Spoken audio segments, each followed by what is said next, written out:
I was adopted by the Colemans, a powerful family in New York. When I was young and foolish, I had a crush on the family's golden boy. He'd raise an eyebrow and say with a smirk, "If you can hold your breath underwater for 2 minutes, I'll say I like you." But when I nearly died at the bottom of the pool, he just looked down at me and asked, "Leo, do you really think you're good enough for me?" I took the hint. From then on, I only ever saw him as the young master. But then he'd grab my face and kiss me. "You're not allowed to look at anyone else." Hunger burned like a fire in my stomach, but no matter how far I walked, I couldn't find a single trash can. No trash cans meant no food. I dragged my weak legs through the upscale neighborhood, looking around in despair. Eventually, the hunger broke down all my defenses. I stood on the side of the road, threw my head back, opened my mouth, and wailed. Then, a bright red apple fell from the sky and bonked me on the head. Forgetting the pain, all I could see was the apple on the ground. I snatched it and started devouring it, desperately cramming it into my stomach. It was my first meal in 2 days. "Hey, little beggar, you ate my apple, so now you have to be my little servant." I looked up toward the voice. Sitting on top of the high wall of a villa's courtyard was a boy of about 8 or 9 with short black hair and a wild look in his eyes. He was so handsome, I just stared, mesmerized. He looked like the little prince from the stories my mom used to tell me when she was still around. The little prince said, "You wait right there. Don't you run." Then he scrambled down the wall and ran into the house. A moment later, he came back, dragging a man behind him and pointing at me through the gate. "I want him to be my little servant." And just like that, with half an apple in my hands, I became the adopted child of the New York Colemans. Ethan Coleman was as beautiful as an angel, but his personality was rotten to the core. In that enormous mansion, no one could defy him. At 5 years old, my cheeks were thin, but I had dimples when I smiled. My hair was long, making me look a lot like a little girl. He sat high and mighty on the sofa, while I, like a little lamb about to be sacrificed, was washed clean and brought before him by Mrs. Lee, the housekeeper. He reached out and yanked my pigtails hard, the pain shooting through my scalp. Tears instantly welled up in my eyes. "If you cry, I'll throw you outside to the guard dogs." I was scared of big dogs. I was more scared of being thrown out. And I was even more scared of going back to my uncle's house, where I'd get beaten and starved. I reached out and grabbed his sleeve, trying my hardest to hold back the tears. "Leo doesn't cry." He pulled me into his arms, satisfied, and held me close. "From now on, you're my little servant. You have to keep me happy forever. Understand?" I nodded meekly. "Okay." That one promise lasted for more than a decade.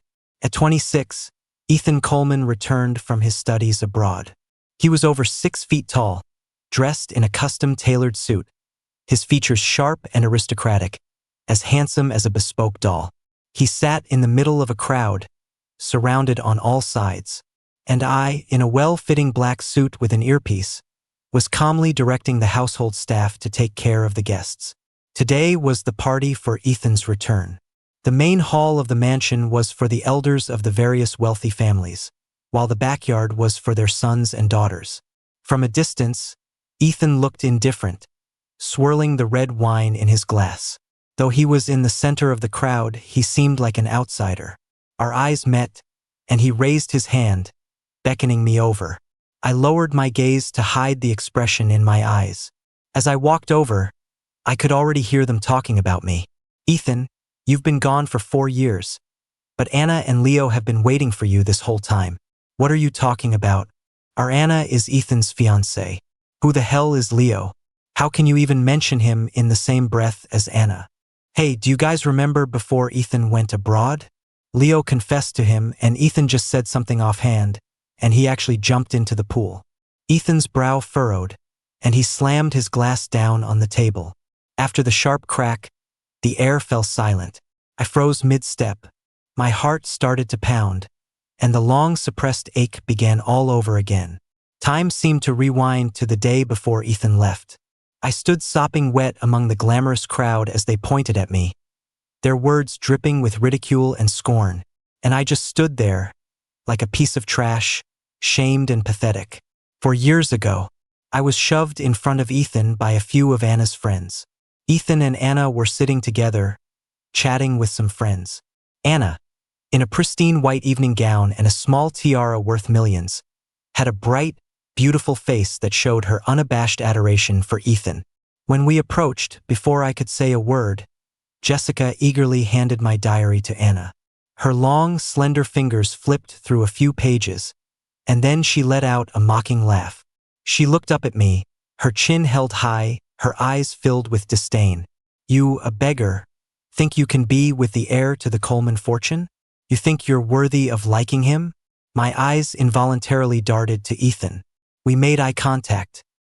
He didn't look away, his expression one of shock. But I was the one who wretchedly tore my gaze away.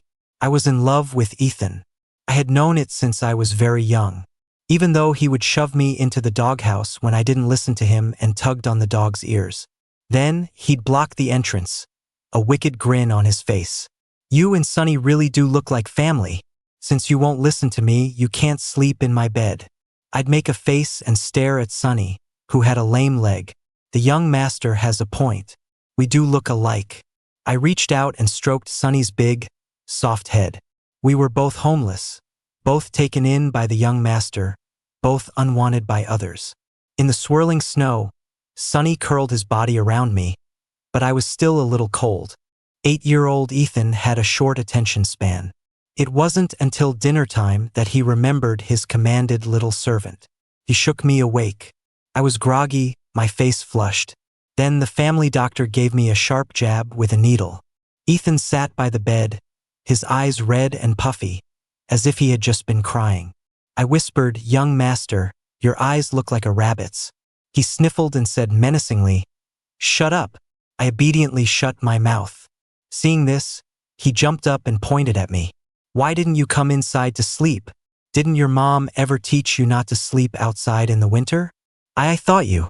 He seemed about to cry again as he spoke, but he ended up just pinching my cheeks hard. "Anyway, from now on, you're not allowed to leave my sight for a single second." At 5 years old, I looked up at him, the warm lights of the house framing him from behind.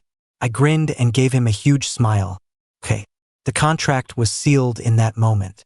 I have loved Ethan since I was a child, and that love has lasted to this day. But loving him was my own private affair. Sometimes, I dreamed that I had the courage to stand in front of him and confess. In the dream, he would raise an eyebrow, look down at me, and say cruelly, "Leo, you think you're worthy of loving me?" I would wake up terrified. After that, I was careful to hide the way I looked at him. Only my diary and I knew about my love for him. And now, that diary was being held up like evidence, proof of a beggar's disgraceful, naked ambitions. I lunged to grab it back but was pushed hard, my leg hitting the corner of a table. Ethan frowned and immediately stood up, walking toward me. Our eyes met, and I guiltily looked away. Ethan's face immediately fell, and he stopped a few feet away. Jessica pointed at the diary in Anna's hand. "You didn't know, did you, Ethan? This Leo has such big ideas, secretly fantasizing about you. He should take a look at himself." The other friends Anna had brought along immediately started attacking me.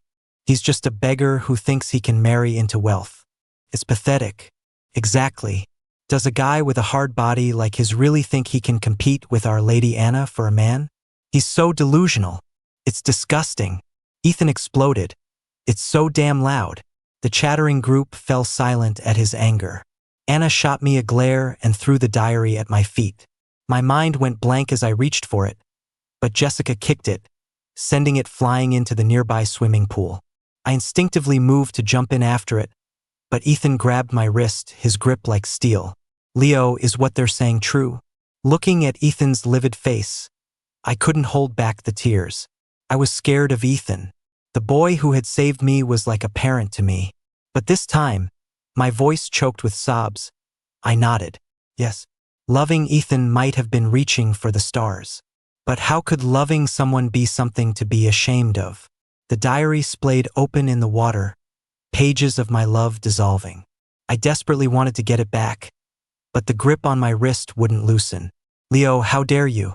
Seeing Ethan's anger, the others chimed in. Leo, can't you live without a man? Last time at school, you threw yourself right into Liam's arms. Liam even asked me for his number after seeing him trail after you all the time. Ethan. Seriously?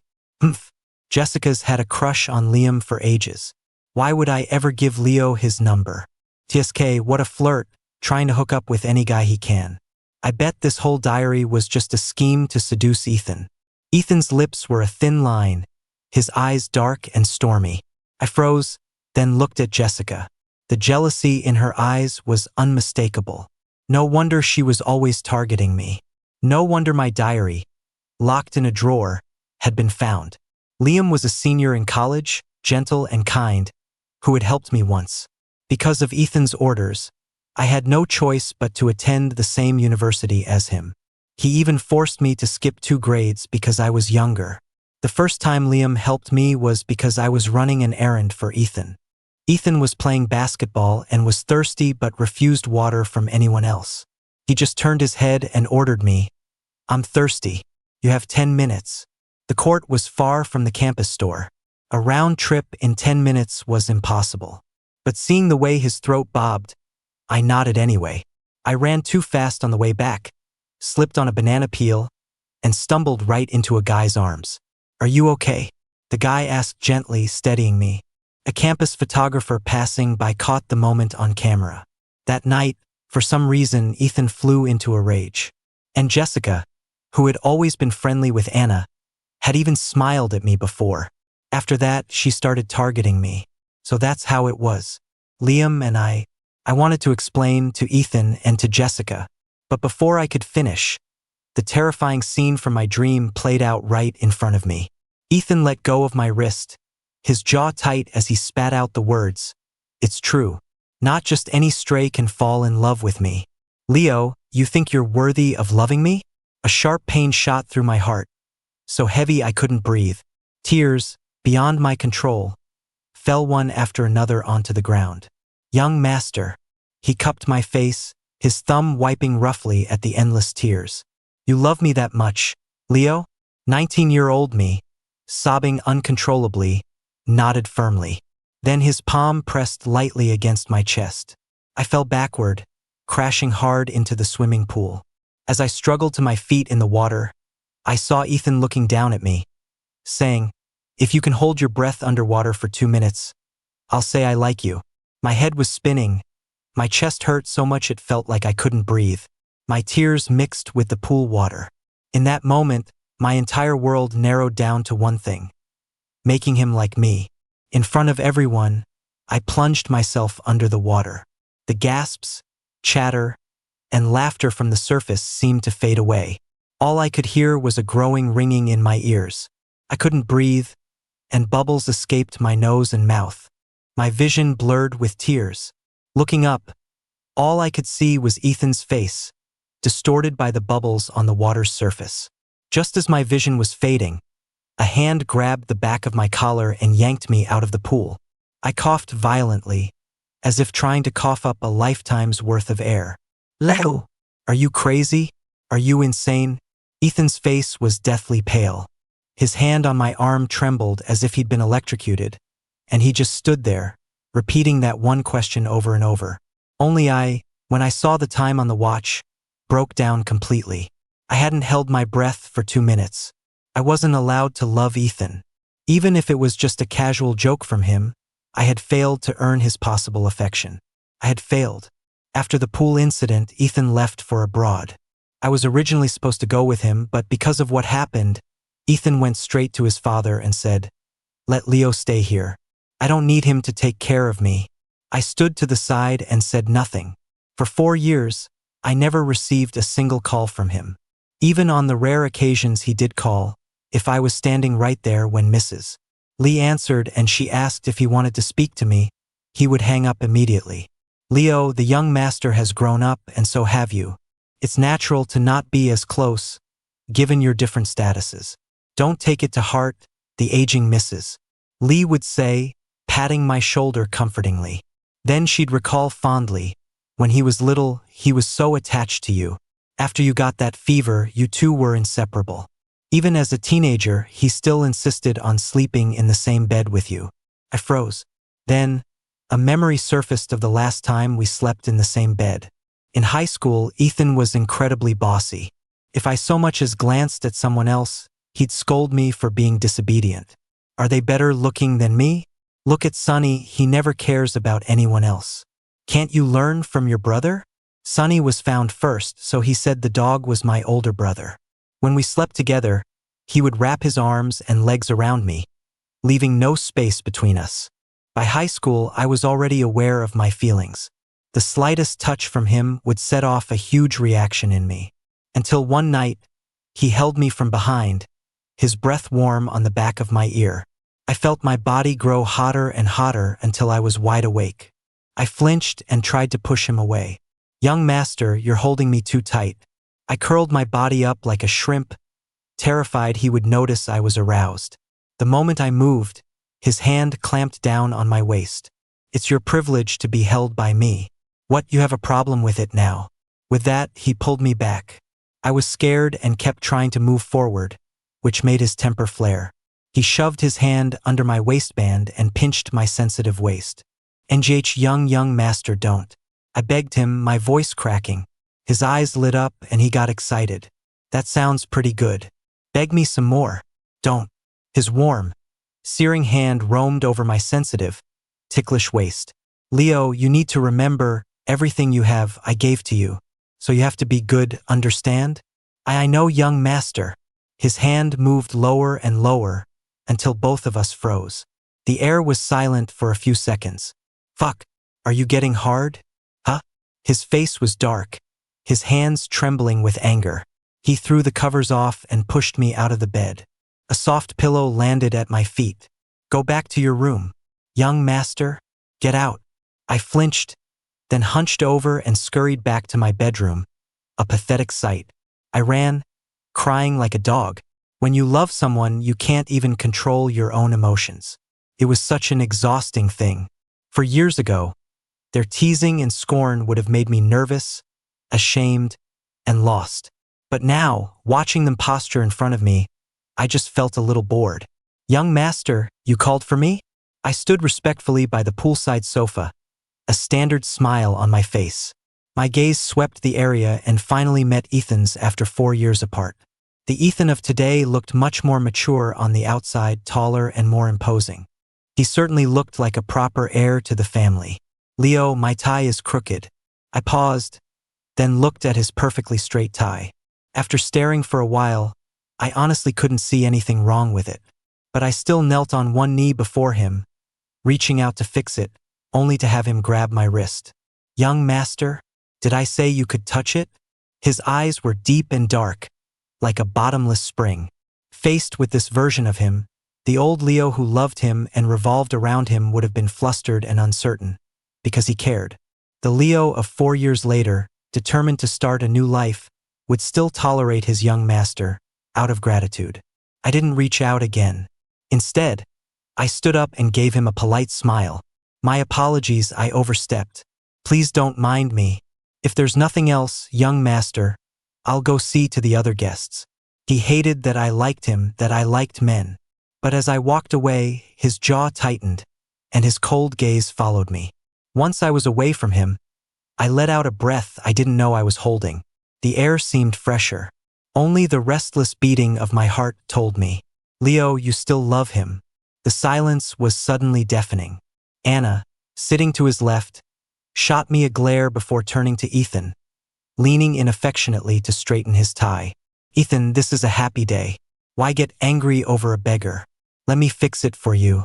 The girl's beautiful eyes sparkled with the joy of her beloved's return. But as she reached out, Ethan leaned back, dodging her touch. Anna froze, embarrassed. Ethan, Anna's waited years for you. She missed you so much. I was still eavesdropping from a distance when I felt a tap on my shoulder. I turned, pleasantly surprised.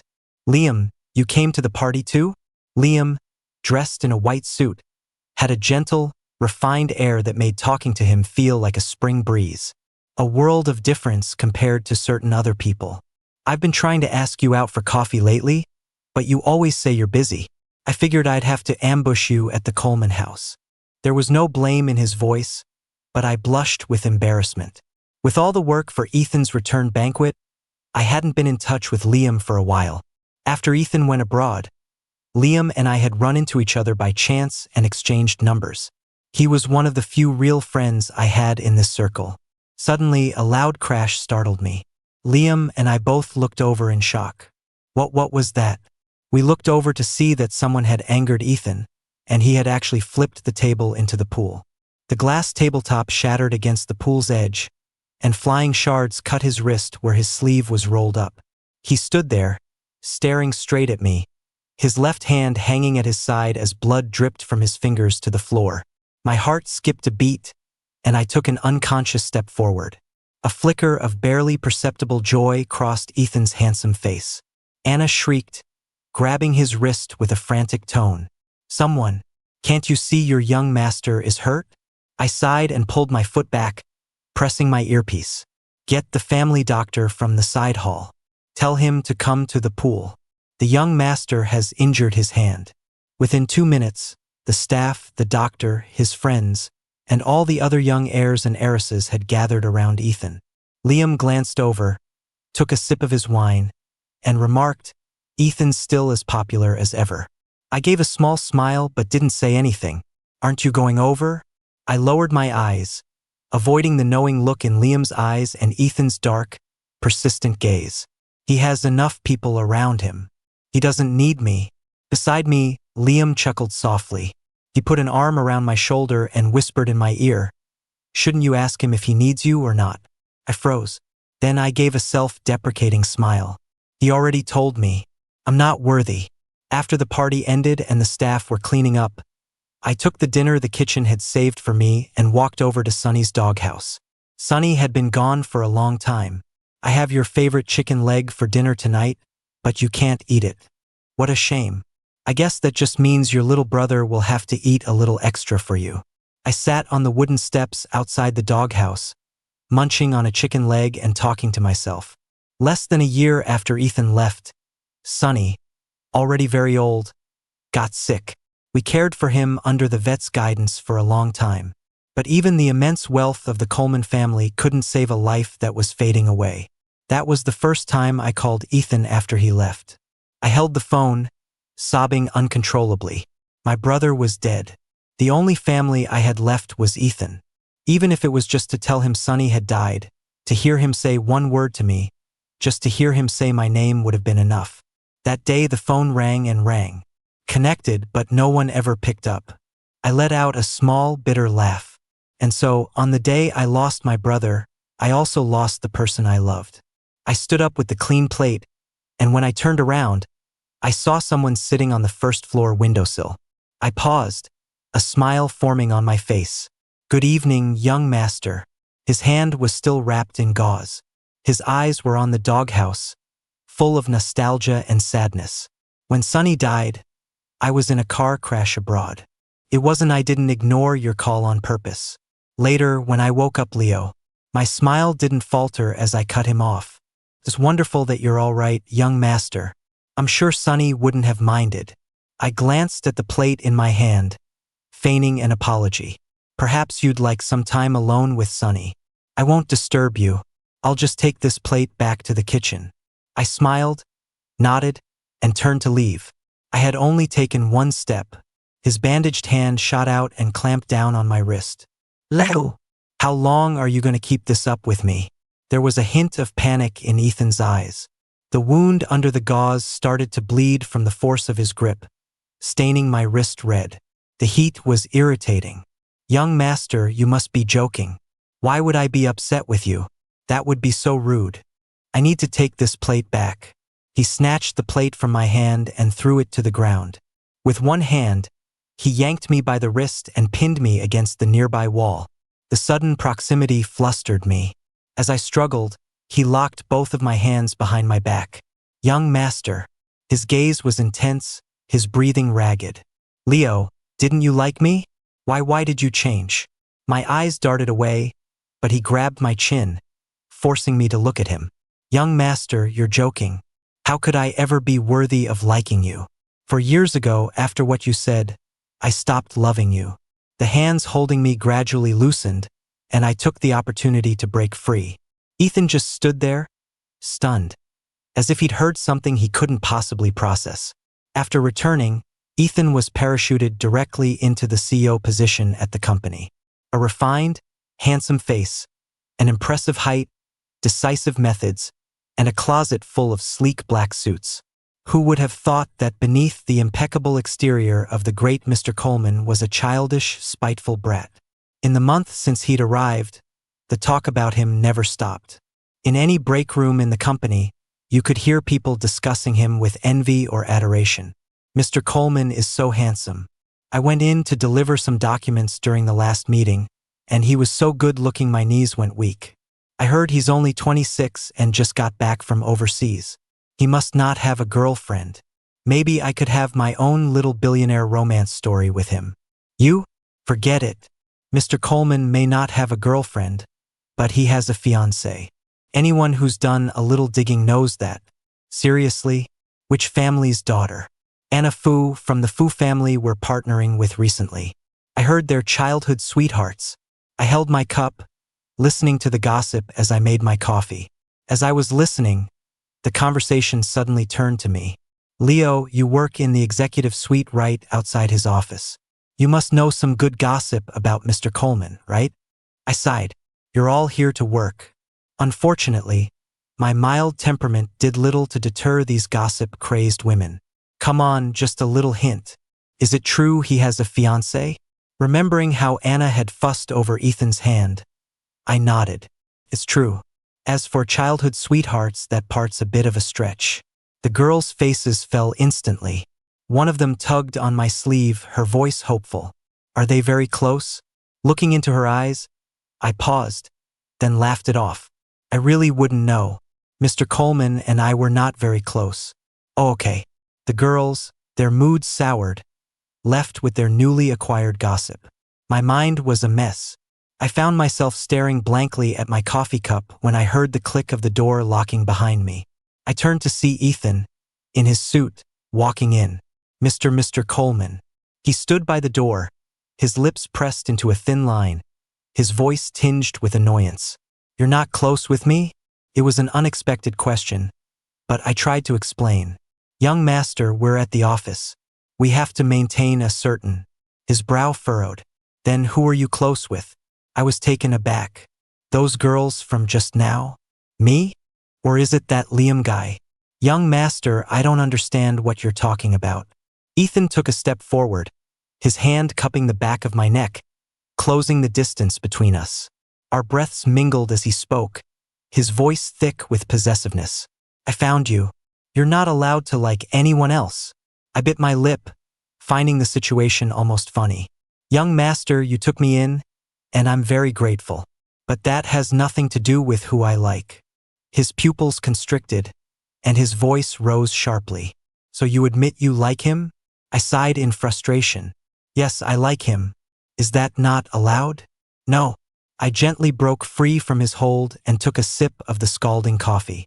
The burn in my mouth was sharp, but it instantly cleared my head. What exactly are you trying to say, young master? That because you don't like men, no one around you can like men either? Or is it that you find having me, a guy who likes other guys, around you uncomfortable, and you want me to just get lost? His chest heaved, clearly furious. Leo, you know that's not what I mean. I never wanted you to leave my side. I looked down at the coffee rippling in my cup as a faint hope flickered within me. Then what do you mean? His eyes darted away, and he said nothing. My coffee-warmed heart turned cold in an instant. The conversation ended on a sour note. Ethan doesn't like men, and he doesn't like me. But because he raised me, he has this strange possessiveness over me. The moment any man or woman gets close to me, he starts acting up. After that pointless conversation, my social life at the office took a nosedive. In a foul mood, I went to a bar I frequented and happened to run into Liam. Drinking without me? Liam said with a smile, clinking his glass against mine. Is my mood that obvious? I took a sip of my drink. You can tell? I'm not that perceptive, but for the strictly supervised Leo to be drinking, It must be something really bothering you.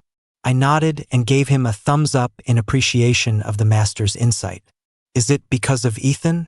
He doesn't like men, but he won't let me get close to or like anyone else.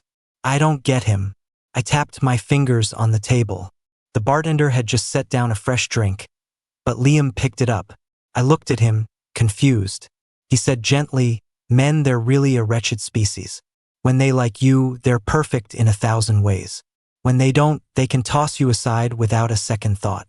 But if he's that possessive, could it be that he likes you and doesn't even know it?" I fiddled with my empty glass. So what if he does? A slender finger flicked my forehead lightly. You idiot. You obviously still like him and you can't let go. Why not try to fight for it? I shook my head. I can't. Just as Ethan said, he found me. So in my world, in my heart, he is unique. Even though he's possessive and always grouchy, and sometimes throws tantrums like a child when he's angry. But if I stopped loving him, how could I ever love anyone else? Upset. I had a few too many drinks and was feeling a little buzzed. Liam drove me back to the Coleman estate. I was stumbling as I got out of the car, and he steadied me, looking worried. His tone was exasperated. You can't hold your liquor, and you won't listen when I tell you. I clung to his shoulder, my legs feeling like jelly. It's okay, I've got you, right? As long as you're here to carry me home, it's all good. Liam helped me turn around, and we both saw a figure standing in the shadows by the main gate. Ethan's handsome face was as dark as a thundercloud. He strode over to us, pulled my hand off Liam's shoulder, and swept me up into his arms. "Young master, I'll take Leo from here. No need to trouble you, Mr. Lin." With that, he turned and carried me expressionlessly into the house. Liam adjusted his gold-rimmed glasses, a hint of amusement in his voice. "Well then, I'll be heading off. Let's get together again soon, Leo." "Okay, sure, Liam." Before I could finish, Ethan quickened his pace, carrying me inside. He took the stairs 2 or 3 at a time. I struggled to get down, but he carried me straight into his bedroom. The moment he tossed me onto the bed, I was completely bewildered. "Young master? Thank you. I'll just go back to my room, huh?" Without a word, Ethan jumped onto the bed and pinned me down on the soft mattress. Then he wrapped his arms and legs around me, trapping me completely, just like we used to sleep together before high school. "Young master?" He didn't answer and I couldn't break free. Much later, just as the warmth of the blankets was about to pull me into sleep, Ethan's voice, small and pleading, whispered in my ear, "Leo, what do I have to do to make you like me like you used to?" I was instantly wide awake, but I didn't move a muscle, pretending to be asleep. "If you like men, can you please like me?" I regretted it the second I kicked you out for the last time. I called you a freak, but I got a reaction when I was touching you, too. I always thought I liked girls. I didn't know why that happened. I felt like such a pervert for feeling that way about the little brother I raised. In the darkness, my eyes flew open in disbelief. Did Ethan think I was asleep? In the quiet of the night, Ethan's voice was full of turmoil as he continued his soft, one-sided confession. "I thought if we just didn't sleep together, it wouldn't happen again. But whenever I see you look at someone else, or smile at someone else, I get so tense. My chest feels tight like I've been punched. Before I left, when Jessica brought out your diary, my first reaction was happiness, then panic, and then rage when they said you liked Liam. How could you like Liam? I angrily tried to make you prove you liked me, but when you were actually underwater, all I felt was fear." His voice was tinged with the sound of choked back sobs. "Leo, what am I supposed to do? I think I only realized I've loved you for a long time after you stopped loving me. I thought I wouldn't be able to sleep, but I woke up to find it was already noon. For the first time in ages, I woke up in Ethan's bed. He was standing by the window with his back to me. "Young master." He gave a non-committal hum, refusing to turn around. "You're awake. Go downstairs and get something to eat." I sat on the bed without moving. After a long moment, I asked him softly before Sonny died, "Were you really in a car accident?" He stiffened, then turned to look at me seriously. His handsome face was pale, and his eyes were red and swollen. He had clearly been crying for a long time. After I went abroad, I was always on edge. I got into an accident while street racing and was in the hospital for 3 days. My voice was stern. Why didn't you tell me? He looked away. I specifically told them not to tell you. I was afraid you'd worry. My eyes started to burn. And you weren't afraid I'd think you didn't care about me or Sonny? Leo. And what about later? Why didn't you come back for the next 4 years? He rubbed his nose, his brow furrowed, his voice stiff and awkward. The first year was the car accident and a 6-month recovery. The second year, I broke my leg skiing. The third year, I was about to come back. I was at the airport and got caught in a gang fight. Broken arm and a concussion. The fourth year, my dad was afraid I wouldn't live to see graduation, so he hired for bodyguards to watch me and wouldn't let me go anywhere. Me? Ethan bit his lip and said with a defeated sigh, "At first, I was afraid you'd worry. Later, it was just too embarrassing. I didn't want you to know." He took out his phone. It was filled with tens of thousands of photos, all of me from childhood to now, some of them even videos. If it weren't for my little collection here, I don't know how I would have gotten through these 4 years. This was a little collection? I was so stunned I didn't know what to say. But Ethan just chuckled, the sunlight catching him just right. It was a beautiful sight. He said, "Leo, I made you almost drown in that pool. Now heaven's paying me back for you." My heart started pounding, one beat after another. Felt like we had gone back in time 10 years. The reserved, polite Mr. Coleman from the office would return home and transform back into the possessive, inexplicably moody young master. For example, right now, "Let go. We already made plans. You can't go back on your word." I looked helplessly at the man clutching the hem of my shirt. "True, we did make a deal 18 years ago that you would always keep me happy. You can't go back on your word either." The time for my meeting with Liam was fast approaching, and I was at a loss. "Young master, you..." Just as I was wondering what to do, a figure rushed in and lunged at me. I was too stunned to move, but Ethan shot up and pushed the person away. "Anna, what are you doing?" I looked over at Anna. Her face was streaked with tears as she pointed at me and demanded of Ethan, "You're breaking off our engagement because of this man?" I froze. Ethan was breaking up with Anna? This has nothing to do with Leo. I just don't like you, and I'm not willing to get married just for a business deal. Ethan's tone was firm, and he stood protectively in front of me. Anna's voice trembled with tears. "But everything was fine before. Why are you suddenly unwilling?" The man with his back to me let out a derisive laugh. "Because before, I was an idiot who didn't even know who he loved. Anna, I'm sorry about breaking the engagement. I know it's embarrassing for you in our circle. If the Fu family needs anything in the future, I can help." Anna, mid-sob, looked up at Ethan in disbelief. "Ethan Coleman, what happened to the man who looked down on the whole world? Are you really bowing your head now, just for Leo?" Ethan scowled impatiently. "Fine. Forget it. Why would I forget it? That new business deal, you give me a 10-point margin. No 3, 8, 5, at least 6. 5 is the max. Take it or leave it. Deal." Anna's defeated air vanished. She shot me a fierce glare and stalked off in her heels, her head held high. Even after she was gone, I still hadn't processed what had just happened. She just left like that? Ethan gently pinched my cheek. "You really think all rich girls are naive little princesses? Huh? There might be some feelings involved, but when it comes down to it, for big families, the bottom line is always profit." I was floored. So her coming here was?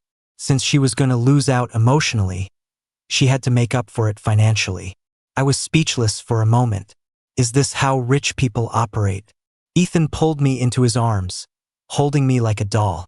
"Believe it or not, after I make our relationship official, she'll probably come over and apologize to you." "Seriously?"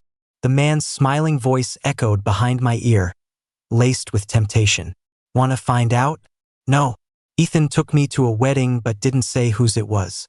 As soon as we walked in, the great Mr. Coleman was swarmed by a crowd. He kept looking back at me, but I pretended not to notice. I found a quiet corner on the second floor, a peaceful spot that suited me perfectly. "I never thought you and Ethan would actually end up together." A woman's voice came from behind me. I turned to see a woman in a wedding dress, her face looking a bit weary. I was surprised. Jessica, it's your wedding today?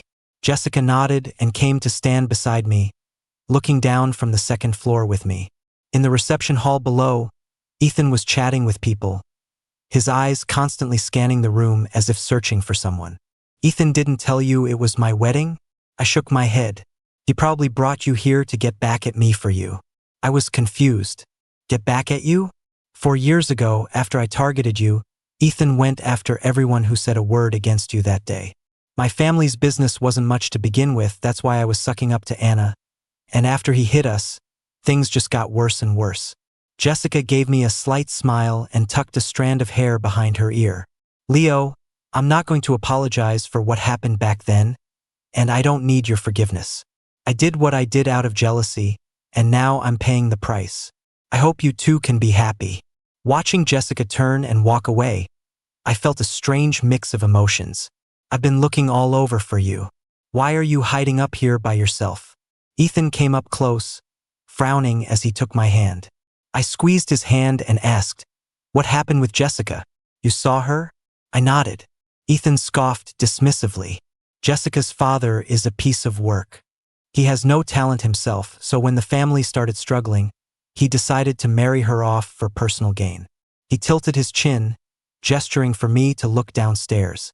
A bald man who looked to be in his 60s was standing there in a suit, with Jessica on his arm. I was shocked. Jessica's a year younger than me. That man could be her grandfather. Ethan squeezed my cheek. Feel better now? I shook my head. I just feel sorry for Jessica. All she did was love someone. Jealousy was the real culprit. On the way back, I saw a tail wagging next to a trash can on the side of the road. I hadn't really noticed it. We had already driven 100 yards past when Ethan suddenly told the driver to turn back. The sound of the car caught the tail owner's attention. A medium-sized golden retriever, filthy from head to paw, stared at us with big, dark eyes. My eyes lit up, and I called out softly, "Sonny." The retriever paused, then trotted toward us from behind the trash can, tail wagging. It held up one paw and let out a single bark at the car window. I turned to look at Ethan. He looks so much like Sonny. Do you think Sonny came back? Ethan ruffled my hair, then reached over and opened the car door, patting the back seat. Sonny, come. As if it understood, the retriever launched itself into the car with a push of its hind legs and started affectionately rubbing against both me and Ethan. Stop licking me, you stink. Ha ha ha. Ethan pulled me back by the waist, and I fell into his embrace. When I wasn't looking, he planted a soft kiss on my cheek. I froze and turned to look at him. He was smiling, his face full of affection. Leo, you're the big brother now. My heart skipped a beat. Looking at the little dog squirming in my lap, my thoughts were a tangled mess. Back at the Coleman house, my heart was pounding. While Ethan was outside washing the golden retriever, I picked up my phone and called Liam. Liam, I think I'm falling for Ethan all over again. A gentle laugh came from the other end of the line. You idiot. You never stopped. I was still processing that when a wet hand snatched the phone away. It was Ethan, and his tone was hostile. Liam, don't you ever call my Leo again. Is that so? Well, next time Leo tells me he still likes you, I'll just tell him it's all in his head. My face flushed crimson. Ethan froze, then looked at me with a dazed expression. Is this what he said true? I was suddenly at a loss for words, only able to blush and avoid his gaze. At some point, Liam had hung up. Ethan stood in front of me, completely flustered. A deep blush spread from his ears all the way down his neck. He stammered, this is my first time liking someone, too. I don't have much experience with dating, so please don't mind. I gave a casual and squatted down, wanting to hug the retriever to calm myself down. But I forgot that Ethan had just finished bathing him and hadn't dried him yet. As I hugged him, the dog shook uncomfortably. In an instant, both Ethan and I were sprayed with water. Ethan's brow instantly furrowed, and his voice rose. Sonny. Watching him chase Sonny around the yard in frustration, I couldn't help but laugh out loud. Everything seemed to have changed, yet somehow nothing had. The love that once grew in the secret pages of a diary could now finally flourish wildly in the sun. After a moment of frantic running, Ethan reappeared, holding a sunflower he'd plucked from somewhere. His eyes were shining as he shyly held it out to me. "Do you know what a sunflower means?" I shook my head and asked him. "What?" For once, he seemed a little shy. "Go look it up yourself." I opened my phone, typed in sunflower meaning, and the page loaded. The language of the sunflower.